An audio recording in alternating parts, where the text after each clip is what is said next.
ajaran thariqah kita Sadatunal Alawiyah, para habaib Ahlul Bait Nabi Muhammad, mereka ini mengedepankan soal masalah adab, sopan santun. Ibadah itu belakangan, ilmu itu belakangan, akhlak dulu. Orang itu sopan santun dulu, dia akan membawa kebaikan kepada semua orang. Percuma jika seseorang dia belajar, ilmunya tinggi, punya pondok pesantren tapi nggak punya akhlak, buat apa? Nggak ada manfaatnya. Muridnya jutaan, nggak punya akhlak, nggak ada manfaatnya. Percuma seseorang ini mengajak kebaikan, dirinya sendiri tidak bisa mempengaruhi untuk ukhuwah, percuma. Sebaik-baik manusia itu yang bisa menyatukan umat, berkata yang baik. Sebaik-baik orang itu yang bisa berbuat akhlak yang baik, lebih sopan kepada orang tua, ya. Jadi hindari siapapun yang mengajak perpecahan, hindari siapapun yang mengajak perbuatan permusuhan, tinggalkan mereka.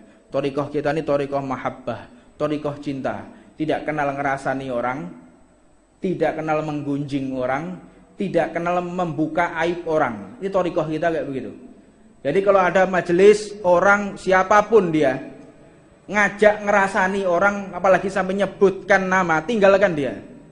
Ini mudharat, lebih jahat dari corona ini. Corona, orang itu tidak akan pernah mati karena penyakit dia suul khotimah atau husnul khotimah. Oh, ini kena corona, dia suul khotimah. Nggak ada, Pak. Yang berbahaya itu bukan corona. Yang berbahaya itu adalah amaliyah kita.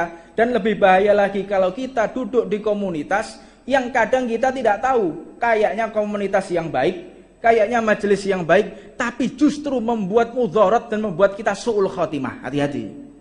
Kayaknya ngajak ngaji, kayaknya pakai sarung, kayaknya pakai surban, tapi isinya gunjing orang. Kayaknya dia membaca wirid, kayaknya dia membaca zikir, tapi setelah zikir ngerasani orang. Apa manfaatnya? Tidak ada. Jadi singkat apa yang disampaikan oleh baginda Nabi Muhammad SAW, bil mat'amuhu wa kiswatun bil ma'ruf.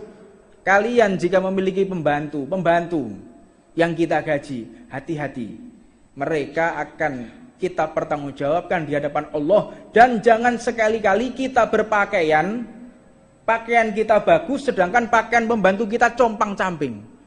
Kita makan yang enak, kita makanan yang lezat, sedangkan pembantu kita makan makanan yang busuk. Ingat, engkau akan mendapatkan pertanggungjawaban di hadapan Allah. Hati-hati. Kita, apalagi kita punya murid, ya, santri, gurunya makannya enak, santrinya makan seadanya. Faliyatubillah min dzalik. Kita punya pembantu di rumah, lihat pakaiannya dia compang-camping, kita biarkan zalim orang seperti itu. Kita diajarkan akhlak sopan santun walaupun kepada pembantu. Wa an la yuqallafa minal amal ma la yutiq. Dan tidak boleh mereka itu dipaksa mengerjakan sesuatu yang sehingga dia payah sampai dia nggak berani mengeluh. Punya pembantu yang dia nggak punya kemampuan untuk mengangkat misalnya 50 kilo, kita paksa dia. Saking maksanya dia sampai letih, sampai payah. Gara-gara nuruti kita, khawatir nggak digaji, khawatir dipecat, engkau akan disiksa oleh Allah seumur hidup. Faliyatubillah min dzalik. Ini thariqah daripada Sadatuna Al-Ba'lawi. Ini yang bisa saya sampaikan. Mudah-mudahan kesempatan berikutnya kita diberikan kekuatan istiqomah oleh Allah Subhanahu wa taala, dan negara kita segera dibebaskan dari segala fitnah, wabah dan lain sebagainya, dan ukhuwah Islamiyah semakin terjaga dan umat Islam semakin solid. Dan di antara kita insya Allah, Allah cabut semua kedengkian di dalam hati kita. Allah cabut segala penyakit hati, sehingga Allah turunkan rahmat, cinta antara satu dengan yang lain, sebagaimana Allah turunkan kepada kaum Ansor dan Muhajirin. Rabbana atina fid dunya hasanah wa fil akhirati hasanah wa qina adzabannar. Wa 'alamana habibana Umar sallallahu alaihi wa habibana Ahmad Jamal wa barik wa 'alamana habibana Muhammad bin Ali ba'il wa ila hadratin nabi Muhammadin sallallahu alaihi wasallam. Siril Fatihah. Bismillahirrahmanirrahim. Allahumma shalli wa sallim ala sayyidina Muhammadin wa ala ali sayyidina Muhammad. Karena waktu yang tidak mencukupi, insyaallah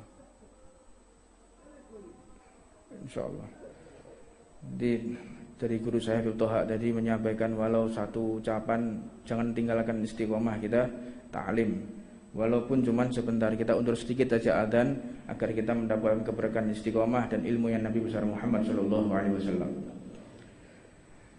Bismillahirrahmanirrahim. Assalamualaikum warahmatullahi wabarakatuh. Alhamdulillah rabbil alamin wa bihi nasta'inu ala umuri dunya waddin wa sallallahu wa sallam ala sayyidina Muhammadin wa ala alihi wa sahbihi ajma'in. Subhanaka la ilma lana illa ma 'allamtana innaka antal alimul hakim. Rabbi ishrah li sadri wa yassir amri wa hlul 'uqdatam min lisani yafqahu qawli.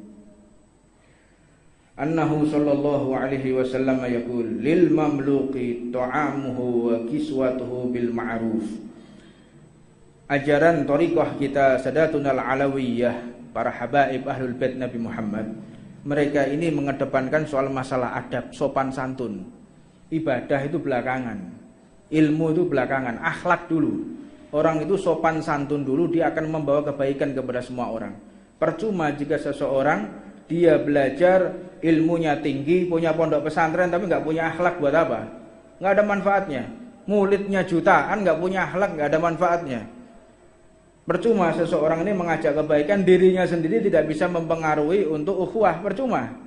Sebaik-baik manusia itu yang bisa menyatukan umat, berkata yang baik. Sebaik-baik orang itu yang bisa berbuat akhlak yang baik, lebih sopan kepada orang tua, ya. Jadi hindari siapapun yang mengajak perpecahan, hindari siapapun yang mengajak perbuatan permusuhan, tinggalkan mereka. Thariqah kita ini thariqah mahabbah, thariqah cinta, tidak kenal ngerasani orang, tidak kenal menggunjing orang, tidak kenal membuka aib orang. Ini thariqah kita kayak begitu. Jadi kalau ada majelis orang siapapun dia ngajak ngerasani orang, apalagi sampai nyebutkan nama, tinggalkan dia. Ini mudharat lebih jahat dari corona ini. Corona, orang itu tidak akan pernah mati karena penyakit dia suul khotimah atau husnul khotimah. Oh, ini kena corona, dia suul khotimah. Nggak ada, Pak. Yang berbahaya itu bukan corona. Yang berbahaya itu adalah amaliyah kita. Dan lebih bahaya lagi kalau kita duduk di komunitas yang kadang kita tidak tahu. Kayaknya komunitas yang baik, kayaknya majelis yang baik, tapi justru membuat mudharat dan membuat kita suul khotimah. Hati-hati.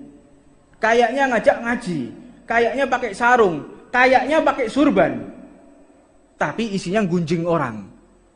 Kayaknya dia membaca wirid, kayaknya dia membaca zikir, tapi setelah zikir ngerasani orang. Apa manfaatnya? Tidak ada. Jadi singkat apa yang disampaikan oleh baginda Nabi Muhammad SAW, lil ta'amuhu wa kiswatun bil ma'ruf. Kalian jika memiliki pembantu yang kita gaji, hati-hati.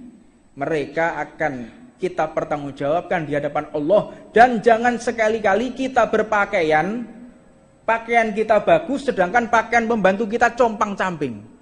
Kita makan yang enak, kita makanan yang lezat, sedangkan pembantu kita makan makanan yang busuk. Ingat, engkau akan mendapatkan pertanggungjawaban di hadapan Allah. Hati-hati. Kita apalagi kita punya murid, ya, santri. Gurunya makannya enak, santrinya makan seadanya. Faliyatubillah min dzalik. Kita punya pembantu di rumah, lihat pakaiannya dia, compang-camping, kita biarkan zalim orang seperti itu. Kita diajarkan akhlak, sopan santun, walaupun kepada pembantu. Wa an la yuqallafa minal amal ma la yutiq. Dan tidak boleh mereka itu dipaksa mengerjakan sesuatu yang sehingga dia payah, sampai dia nggak berani mengeluh. Punya pembantu yang dia nggak punya kemampuan untuk mengangkat misalnya 50 kilo, kita paksa dia. Saking maksanya dia sampai letih, sampai payah. Gara-gara nuruti kita, khawatir nggak digaji, khawatir dipecat. Engkau akan disiksa oleh Allah seumur hidup. Faliyatubillah min dzalik. Ini thariqah daripada Sadatuna Al-Ba'lawi. Ini yang bisa saya sampaikan. Mudah-mudahan kesempatan berikutnya kita diberikan kekuatan istiqomah oleh Allah Subhanahu wa taala, dan negara kita segera dibebaskan dari segala fitnah, wabah dan lain sebagainya, dan ukhuwah Islamiyah semakin terjaga dan umat Islam semakin solid. Dan di antara kita insya Allah, Allah cabut semua kedengkian di dalam hati kita. Allah cabut segala penyakit hati, sehingga Allah turunkan rahmat, cinta antara satu dengan yang lain, sebagaimana Allah turunkan kepada kaum Ansor dan Muhajirin. Rabbana atina fid dunya hasanah wa fil akhirati hasanah wa qina adzabannar wa 'allamna habibana Umar bin Abi wa habibana Ahmad wa habibana Muhammad bin Ali ba'il wa ila hadratin nabi Muhammadin sallallahu alaihi wasallam sirril Fatihah.